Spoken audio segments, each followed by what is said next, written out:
Hello there, this is John the Salt Man here, and today I want to prove to you that salt does not have many minerals and trace elements. Here is why.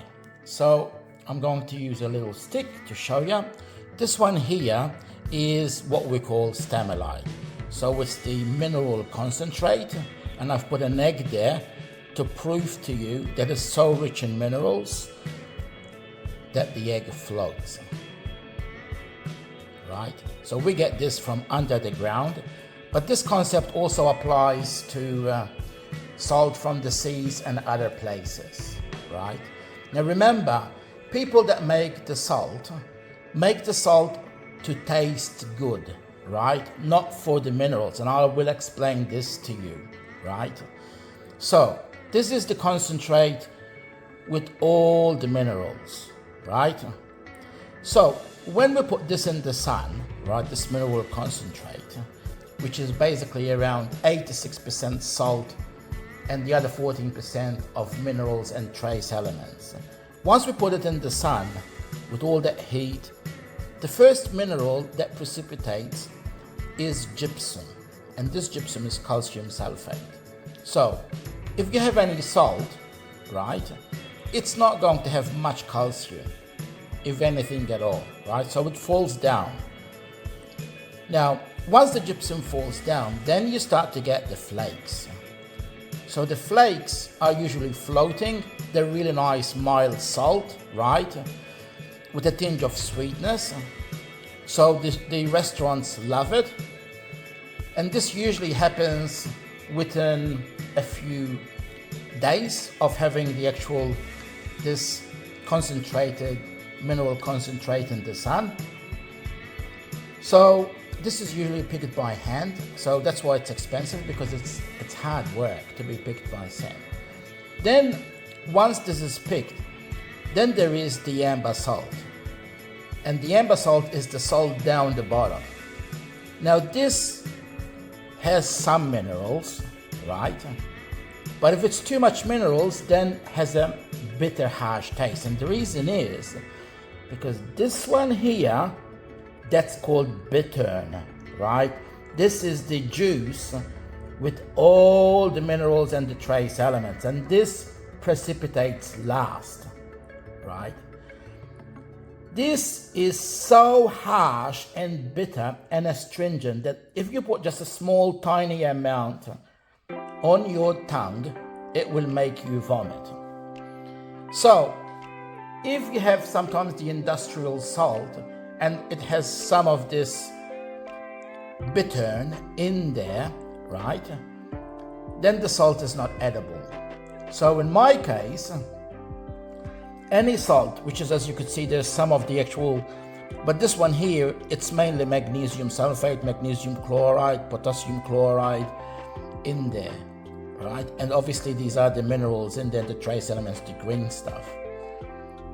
So this is really, really harsh, but this is amazing for the skin. So with this one, I make it into magnesium jelly, and also I add it to my skincare products to nourish the skin and the face, and it really rejuvenates it, because all these minerals get inside the skin, because most of them are transdermal, and it really rejuvenates, because with those minerals in the skin goes crazy, like it's being nourished, right?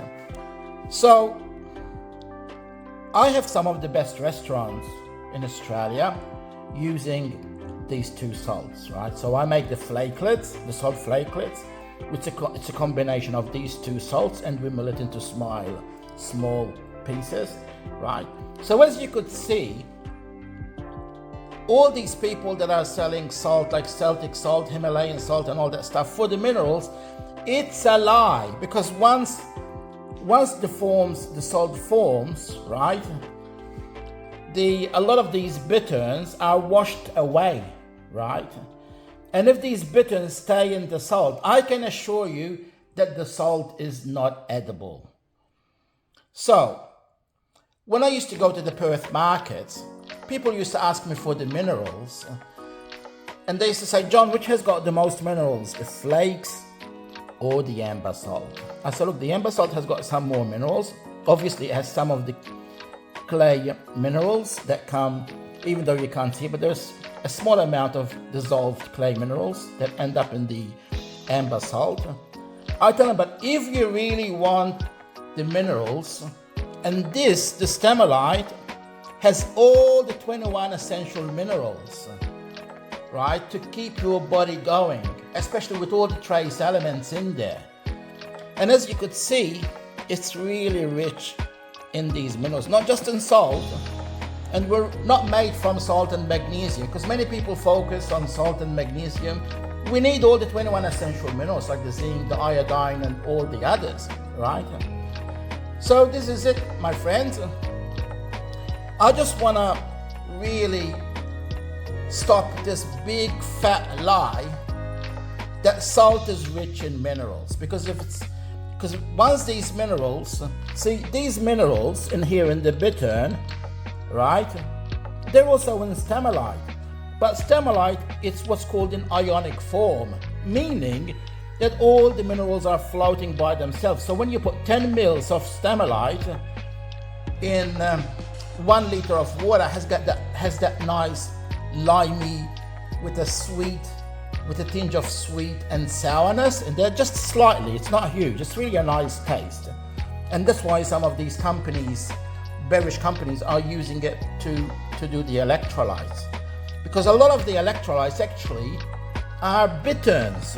A lot of the electrolytes used in these beverages are bitterns, so it gives it that kind of like slightly bitter, stale taste. And many people can taste these minerals in there, which are in compounds. So the minerals here are as compounds. As you could see, there is a color, green color. All these, 1, 2, 3, 4, came from this. Amazing. From the StamiLyte. We call it StamiLyte because we get it from under the ground, and it's 18 million years old. That's what the geologists told us. So I really want to stop this myth that salt is rich in minerals, and they say it's rich with all the 84 minerals. Now the periodic table is 113 minerals in there, some of them like uranium and some of these heavy metals. If all these metals were in the salt, then it would be toxic. So that's another big fat lie, that the 84 minerals are in the salt, because if they are in the salt, that salt is not edible. I can tell you now that if these bitterns, if you put these 3 together, 1, 2, 3 together, you can't eat that salt. It will ruin your you can't eat it. It will make you vomit. That's how strong and bitter this is. But it's amazing for healing the skin. It's transdermal. This is amazing for skincare. This is really amazing. So it's not bad, but I'm just saying you can't eat it. And some of these here, to be honest with you, they're really great as like true magnesium jellies or mineral jellies that can be rubbed on the skin once you get the skin wet, right? So it helps for them to go through the skin and absorb through the skin. So this is also amazing. So anyway, that's my story. So if somebody tells you that the salt is full of minerals, they are lying. And I'm telling you, because I make these salt. I make all these. I make them at my salt farm here in Western Australia, right? So this is proof of what I'm saying to you. And it's proof that the salt does not have much minerals. I usually explain to people that StamiLyte here, and that's why I'm selling it as StamiLyte, has all these minerals together, has all these here in ionic form for easy absorption. So my friends, if you guys want to have the minerals and you want to be nice, with full of energy, beautiful skin, right, then StamiLyte is your answer, right? The salt, this is really beautiful salt. It's only for cooking and for it to have a nice taste, especially this one is really beautiful when sprinkled on salads, right? So anyway, thank you very much for following me and for staying till the end of the video to listen to my story and to my proof, right? So goodbye and thank you.